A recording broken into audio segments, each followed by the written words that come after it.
हमारे इस YouTube channel के सेगमेंट फास्ट न्यूज में आप तमाम का इस्तकबाल है। इस वीडियो में आप देख सकते हैं कम मिनटों में बहुत ज्यादा खबरें। तो आइए शुरू करते हैं वीडियो को और देखते हैं आज की ताजा तरीन खबरें। हैदराबाद के पुराने शहर में आवारा कुत्ते के हमले में कमसिन बच्चा शदीद जख्मी, दिलखराश सीसीटीवी फुटेज वायरल। हैदराबाद के पुराने शहर में कुत्ते के हमले में कमसिन बच्चा शदीद तौर पर जख्मी हो गया। तफसीलात के मुताबिक 6 साला लड़का बहादुरपुरा नंदी मुसलाईगुड़ा इलाके में खेल रहा था कि अचानक एक कुत्ता उसके पीछे पड़ गया और कुत्ते ने हमला करके लड़के को जमीन पर पटक कर उसे दांतों से कतर दिया और नोच दिया। इस हमले में लड़का शदीद तौर पर जख्मी हो गया। उसे इलाज के लिए नीलोफर हॉस्पिटल मुंतकिल किया गया है। इस दिलखराश वाक़े का सीसीटीवी फुटेज वायरल हो रहा है। शहरियों ने जीएचएमसी हुक्काम से मुतालबा किया है कि वो आवारा कुत्तों को पकड़ने के लिए खुसूसी मुहिम चलाएं ताकि दोबारा कोई और बच्चा इस तरह हादसे का शिकार ना हो। तेलंगाना असेंबली इंतखाबात 30 नवंबर को होने वाली वोटिंग के लिए इंतखाबी मुहिम खत्म।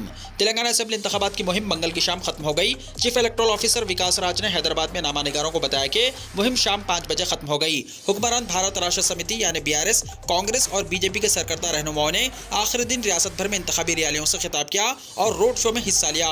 मोटरसाइकिल रैलियां, पदयात्रा, सड़कों पर जल्द से जल्द श्याम और डोर टू डोर इंतखाबी मुहिम शाम तक जारी रही। उम्मीदवारों और उनकी जमातों ने वोटरों को राग़िब करने की आखिरी कोशिश की। BRS ने 2018 के इंतखाबात में 119 रुकनी असेंबली में 88 सीटें जीती थी। अब वो यहाँ मुसलसल तीसरी बार इख्तिदार में आने की कोशिश कर रही है, जबकि कांग्रेस और बीजेपी दोनों ही इख्तिदार हासिल करने की कोशिश में हैं। कांग्रेस कायदीन राहुल गांधी, प्रियंका गांधी वाड्रा, राजस्थान के वजीर आला अशोक गहलोत और रियासती कांग्रेस के सरबराह रेवंत रेड्डी ने पार्टी उम्मीदवार हनुमंतराव की हिमायत में हैदराबाद के मलकाजगिरी हल्के में रोड शो के साथ अपनी मुहिम का इख्तिताम किया। BRS के सदर और वजीर आला के चंद्रशेखर राव ने अपनी आखिरी इंतखाबी रैली हल्के गजवेल में की, जहां से वो दोबारा इंतखाब लड़ रहे हैं। वो कामारेड्डी से भी इलेक्शन लड़ रहे हैं। उनके बेटे और BRS के वर्किंग सदर KT रामाराव ने यहां एक इंतखाबी रैली से खिताब किया। जुमेरात को होने वाली वोटिंग में सिर्फ 3 करोड़ 26 लाख से ज्यादा वोटर अपना वोट डालने के अहल हैं। 119 सीटों के लिए कुल 2290 उम्मीदवार मैदान में हैं। रच्चाकुंडा और साइबराबाद में दफा 144 नाफिज। इंतखाबात के पेश नज़र रच्चाकुंडा और साइबराबाद कमिश्नरेट की हुदूद में दफा 144 नाफिज कर दिया गया है। Commissioner police Rachakonda Stephen Ravindra के मुताबिक 28 नवंबर को शाम 5 बजे से 21 दिसंबर को शाम 5 बजे तक साइबराबाद कमिश्नरेट के हुदूद में 144 सेक्शन नाफिज रहेगा। 5 या इससे ज्यादा अफराद के एक साथ जमा होने पर पाबंदी रहेगी। Commissioner police Rachakonda DS Chauhan के मुताबिक अजला रंगारेड्डी, मिर्चल, मलकाजगिरी और यादाद्री भोंगीर के हुदूद में 28 नवंबर को शाम 5 बजे से 30 नवंबर को 6 बजे तक 144 सेक्शन नाफिज रहेगा। मराकी से रायदही तक मुफ्त पहुंचाने के लिए रैपिडो की पहल। हैदराबाद में हक़ रायदही के फीसद में इजाफे के इक़दाम और राय दहिंदों को सहूलतें फराहम करने के मकसद के तहत रैपिडो कंपनी ने 30 नवंबर को शहर के 2600 मराकी से रायदही तक मुफ्त सफ़र की सहूलत फराहम करने का ऐलान किया है। कंपनी के मुआविन बानी जी पवन ने बताया कि हक़ रायदही से इस्तेफ़ादा जमहूरियत में अहम तरीन सुतून होता है और कंपनी ने शहर में 30 नवंबर को 2600 मराकी से रायदही तक मुफ्त सफ़र की सहूलत फराहम करने का फैसला किया है और इस दिन मराकी से रायदही तक पहुँचाने के लिए कोई किराया वसूल नहीं किया जाएगा। हैदराबाद में 29 और 30 नवंबर को तालीमी इदारों को तातील रहेगी। असेंबली इंतखाबात के पेश नज़र हैदराबाद जिले के तमाम स्कूलों और दीगर तालीमी इदारों को 29 और 30 नवंबर को तातील रहेगी। इस सिलसिले में हैदराबाद जिले कलेक्टर ने ऐलान किया है। इससे पहले हुकूमत ने रियासत में आइंदा असेंबली इंतखाबात की वजह से तेलंगाना के तमाम मुलाजिमीन और वर्कर्स के लिए 30 नवंबर को आम तातील का ऐलान किया था। इसी दौरान वालिदैन को हैदराबाद के स्कूलों से नोटिस भी मौसूल हुए हैं, जिसमें बताया गया है कि तेलंगाना असेंबली इंतखाबात की वजह से तालीमी इदारे चहारशंबा और जुमेरात को बंद रहेंगे। एक स्कूल के नोटिस में लिखा है, तमाम तलबा को मुतल्ला किया जाता है कि 29 और 30 नवंबर 2023 को असेंबली इंतखाबात 2023 की वजह से 2 दिन तातीलात का ऐलान किया गया है। वहीं दूसरी तरफ रियासत में 30 नवंबर को होने वाली पोलिंग की तैयारियां जोरों शोर से जारी है। वोटों की गिनती 3 दिसंबर इतवार को मुकर्रर है।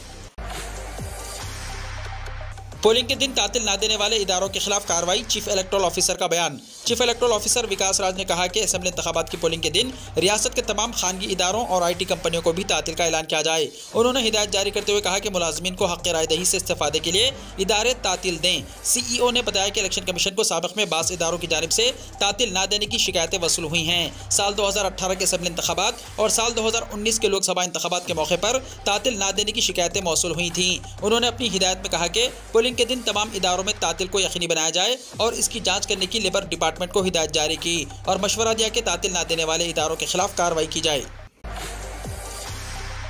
हुकूमत कर रही है डिजिटल अदायगी में बड़ी तब्दीली। ऑनलाइन पेमेंट फ्रॉड के बढ़ते हुए मामलात की वजह से हुकूमत डिजिटल अदायगी के अमल में कुछ तब्दीलियां करने की तैयारी कर रही है। हुकूमत ऐसे दो लोगों के दरमियान पहले नुकसान के लेन देन के लिए कम से कम वक्त बढ़ाने पर गौर कर रही है।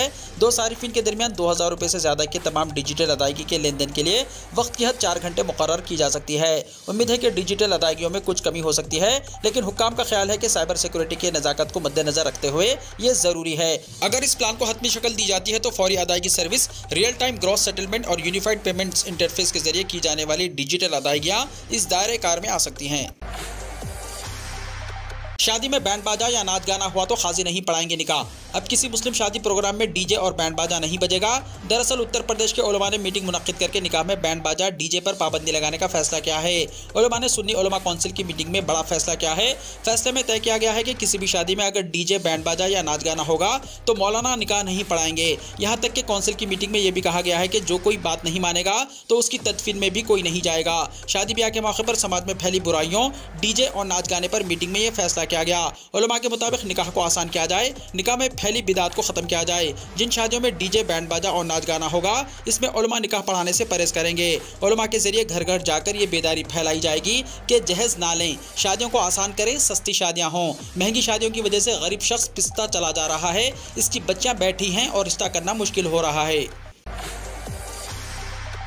17 दिन बाद मिली नई जिंदगी। सिलक्यारा सुरंग में फंसे सभी मजदूर बाहर निकाले गए। जानिए कैसे कामयाब हुआ ऑपरेशन। उत्तराखंड के सिलक्यारा सुरंग में गुज़िश्ता 17 दिनों से फंसे 41 मजदूरों को बहिफाजत बाहर निकाल लिया गया। एनडीआरएफ और एसडीआरएफ की टीमें दोपहर को सुरंग के अंदर पहुंची थी और कारकुनों को बाहर लेकर आई। जैसे ही वो सुरंग से बाहर आए, सभी कारकुनों को एम्बुलेंस के जरिए करीबी अस्पताल ले जाया गया। इससे पहले मंगल को उत्तराखंड के सिलक्यारा सुरंग में बचाव कारकुनों ने मलबे के अंदर 60 मीटर तक सुराख करने का काम मुकम्मल किया और फिर ड्रिल शुदा रास्ते से बचाव पाइप का आखिरी हिस्सा डाला गया। इस पाइप के जरिए ही 17 दिनों से सुरंग में फंसे मजदूर बाहर निकल सके। आपको बता दें कि सुरंग का एक हिस्सा 12 नवंबर को मुनहदम हो गया था, जिसके अंदर 41 मजदूर फंस गए थे। सिलक्यारा में रेस्क्यू टीम ने मजदूरों को बचाने के लिए रेड होल काउंटनी की तकनीक का इस्तेमाल किया और वो काम करके दिखाया जो बड़ी बड़ी जदीद मशीनें नहीं कर सकती थी। उत्तर प्रदेश में मुस्लिम तालिबात ने की बुरखे में रैंप पर वॉक। उत्तर प्रदेश के मुजफ्फरनगर में श्रीराम ग्रुप ऑफ कॉलेजेस में मुनक्किदा फैशन स्प्लैश 2023 का एक वीडियो सोशल मीडिया पर वायरल हो रहा है। वायरल वीडियो में एक मुस्लिम तालिबा बुरखा पहनकर रैंप पर वॉक करती नजर आ रही है। वीडियो मंजराम पर आने के बाद जमीयतुल उलमा इस्लाम ने इतराज़ का इजहार किया है। जमीयतुल उलमा मुजफ्फरनगर के जिले कोऑर्डिनेटर मौलाना मुकर्रम कासमी ने कहा कि बुरखा किसी फैशन शो का हिस्सा नहीं है, बल्कि मुस्लिम खवातीन का फ़ख्र है। बुरखा पर्दे के लिए है, फैशन के लिए नहीं। उनका मज़ीद कहना था कि इस प्रोग्राम से दूसरे मज़ाहिब के लोगों को तकलीफ पहुंची है। इस पूरे मामले में हंगामा आने के बाद कॉलेज ने कहा कि तालिबात ने बुरखे में रैंप वॉक के जरिए अपने टैलेंट का मुजाहरा किया है, इसलिए किसी को इस पर कोई इतराज़ नहीं होना चाहिए। दूसरी जानिब रैंप वॉक करने वाली तालिबात का कहना था कि यह एक तख्लीकी और मुख्तलिफ सरगर्मी है, इसमें कोई हर्ज नहीं है। बिहार में हिंदू त्योहारों पर तातीलात में कमी और मुसलमानों के त्योहारों पर छुट्टियों में इजाफा अफसोसनाक। मरकजी वजीर गिरिराज सिंह ने कहा, बिहार के महकमे तालीम ने पीर के रोज साल 2024 के लिए छुट्टियों का कैलेंडर जारी किया है। बिहार के सरकारी स्कूलों में 2024 की छुट्टियों का ऐलान किया गया। इस बार बिहार के सरकारी स्कूलों में छुट्टियों में जबरदस्त कमी की गई है। हिंदू मजहब से मुताल्लिक कई अहम त्योहारों के दिन भी छुट्टियां नहीं दी गई हैं, जिस पर बीजेपी ने सख्त एतराज़ जाहिर किया है। मरकजी वजीर गिरिराज सिंह ने भी इस फैसले की तनकीद की है। बीजेपी के फायर ब्रांड लीडर माने जाने वाले गिरिराज सिंह ने अपने हैंडल ट्विटर पर लिखा है, इस्लामी जमहूरिया बिहार, नीतीश और लालू हुकूमत ने स्कूलों में मुसलमानों के त्योहारों की छुट्टियां बढ़ा दी हैं, हिंदू त्योहारों की छुट्टियां खत्म कर दी। मरकजी वजीर गिरिराज सिंह ने अपनी दूसरी पोस्ट में लिखा, बिहार में कई हिंदू त्योहारों की छुट्टियां खत्म कर दी गई हैं और ईद मुहर्रम की छुट्टियां बढ़ा दी गई हैं। ये भी ग़ज़वा हिंद का एक हिस्सा है। बिहार में स्कूल की छुट्टियों को मजहबी नज़र से ना देखें, नीरज कुमार ने कहा। महकमे तालीम के फैसले पर हंगामा खड़ा हो गया है। सियासी जमातों ने जहां महकमे तालीम के फैसले पर उंगलियां उठाई हैं, वहीं हुक्मरान जमात जनता दल यूनाइटेड ने भी वजाहत दी है। पार्टी ने कहा कि महकमे तालीम के फैसलों पर सियासत नहीं होनी चाहिए। महकमे तालीम की जानिब से तातीलात के हवाले से जारी कैलेंडर की वजह से तनाज़ा खड़ा हो गया है। JDU के तर्जुमान नीरज कुमार ने कहा कि महकमे तालीम ने तातीलात के हवाले से 2 कैलेंडर जारी किए हैं। तातीलात में कमी नहीं की गई, सिर्फ एडजस्टमेंट की गई है। काम के दिनों की तादाद जो पहले छुट्टियों के तौर पर दी जाती थी, आज भी वही है। ये पहला मौका है जब महकमे तालीम ने पहले से 12वीं जमात के लिए एक ही तरह की छुट्टियों का ऐलान किया है। इससे पहले रियासत के प्राइमरी स्कूलों में छुट्टियों का फैसला जिले सतह पर किया गया था। साथ ही सेक्रेटरी डायरेक्टोरेट की हिदायत पर सानवी और आला सानवी स्कूलों को छुट्टियां दी जाती थी। बीजेपी इसको लेकर बिहार हुकूमत पर हमला कर रही है। मरकजी वजीर गिरिराज सिंह ने कहा कि जिस तरह से हिंदू त्योहारों पर छुट्टियों को मनसूख किया गया है और मुसलमानों के त्योहारों की छुट्टियों में इजाफा किया गया है, इससे साफ जाहिर होता है कि बिहार में हुकूमत इस्लामी मजहब की बुनियाद पर काम कर रही है। अगर ये छुट्टियां बहाल ना की गई तो मुस्तकबिल में इसका खमियाजा भुगतना पड़ेगा। शादियों के मौसम में सराफा मार्केट में तेजी, चेन्नई में सोना 63,000 के पार। शादियों के सीजन ने सराफा मार्केट में नई जान डाल दी है, जो त्योहारों के सीजन के बाद सुस्त पड़ गई थी। शादियों के सीजन के आगाज से ही सोने की कीमतों में इजाफे का सिलसिला जारी है। आज चेन्नई में 24 कैरेट सोने की कीमत 63,000 रुपए फी 10 ग्राम की सतह से आगे बढ़ गई है।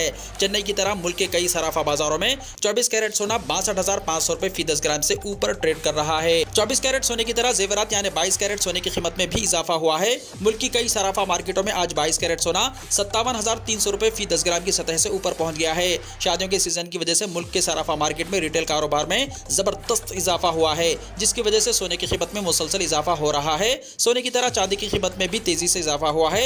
दिल्ली सराफा मार्केट में आज चांदी 78,500 रुपए फी किलो पर ट्रेड कर रही है। मुल्क की राजधानी दिल्ली में आज 24 कैरेट सोना 62,710 रुपए फी 10 ग्राम पर ट्रेड कर रहा है, जबकि 22 कैरेट सोने की कीमत 57,500 रुपए फी 10 ग्राम रिकॉर्ड की गई।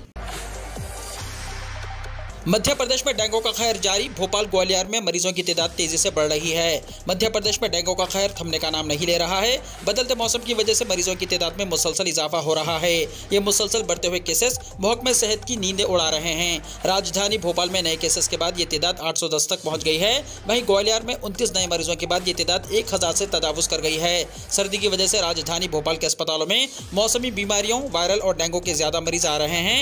इन नए केसों के बाद मरीजों की कुल तादाद 810 तक पहुंच गई है। मौसूला इत्तलात के मुताबिक दिसंबर के दूसरे हफ्ते से डेंगू से राहत मिलने की उम्मीद है। डेंगू के सबसे ज्यादा मामले बीरागढ़ और बाग सिविनिया इलाकों में मिले हैं। यहाँ ग्वालियर में भी डेंगू की वबा ने कहर बर्पा कर रखा है। गुज़िश्ता 24 घंटों में डेंगू के 29 नए मरीज सामने आए हैं। इसके साथ ही यारुग्या और जिले अस्पताल में 65 नमूनों की जाँच की गई है, जिसमें 10 बच्चों समेत 29 मरीजों में डेंगू की तस्दीक हुई। इन नए केसों के बाद जिले में डेंगू के मरीजों की तादाद 1100 हो गई।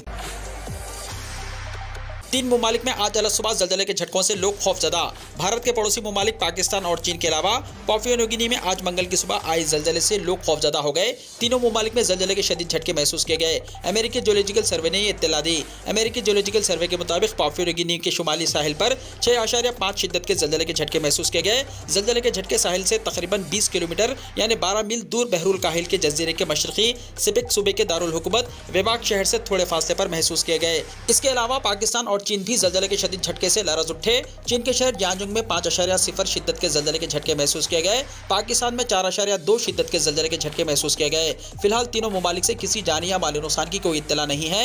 हालिया दिनों में भारत के एक और पड़ोसी मुल्क नेपाल में जलजले से भारी तबाही हो चुकी है। कम से कम 157 अफराद हलाक हुए। हिंदुस्तानी हुकूमत ने नेपाल को काफी मदद फराहम की और इमदादी सामान भेजा। इसके अलावा शदीद जख्मियों की बड़ी तादाद का भारत में इलाज किया गया। पाकिस्तान का लाहौर एक बार फिर दुनिया का सबसे आलूदा शहर बन गया। 10 अजला में स्मार्ट लॉकडाउन नाफिज। पाकिस्तान का शहर लाहौर एक बार फिर दुनिया के आलूदा तरीन शहरों की फहरिस्त में सर फहरिस्त है, जहां आलूदगी की औसत शरह 415 है। रिपोर्ट के मुताबिक महकमे माहौलियात की जानिब से शहर का मजमूई एयर क्वालिटी इंडेक्स यानी AQI 379 दर्ज करने के बाद लाहौर दुनिया का आलूदा तरीन शहर बन गया है। माहिरीन ने स्मोक से निपटने के लिए चेहरे पर मास्क पहनने और जरूरी एहतियाती तदाबीर इख्तियार करने का मशवरा दिया है। पंजाब हुकूमत के हुक्काम ने शहरियों और सनतकारों से कहा है कि वो इस आफत से निपटने के लिए हुक्काम के साथ ताउन करें। ARY न्यूज की रिपोर्ट के मुताबिक गुज़िश्ता हफ्ते पंजाब पाकिस्तान में प्रोविंशियल डिजास्टर मैनेजमेंट अथॉरिटी यानी PDMA ने कोहरे की हालिया सूरत हाल के पेश नज़र 10 अजला में स्मार्ट लॉकडाउन नाफिज करने का नोटिफिकेशन जारी किया था। तफसीलात के मुताबिक स्मार्ट लॉकडाउन लाहौर, गुजरानवाला, फैसलाबाद, मुल्तान, साहिवाल और सरगोधा डिवीजन में होगा। मज़कूरा अजला में तालीमी इदारे भी बंद हैं। इधर नोटिफिकेशन के मुताबिक बाजार, दुकानें, सिनेमा हॉल और रेस्टोरेंट दोपहर 3 बजे तक बंद रहेंगे। वीडियो को लाइक शेयर कीजिए और हमारे इस YouTube चैनल को सब्सक्राइब करते हुए इसके बेल आइकॉन को भी प्रेस कर लीजिए, ताकि ऐसी ही ताज़ा तरीन खबरों का नोटिफिकेशन सबसे पहले आपको मिलता रहे।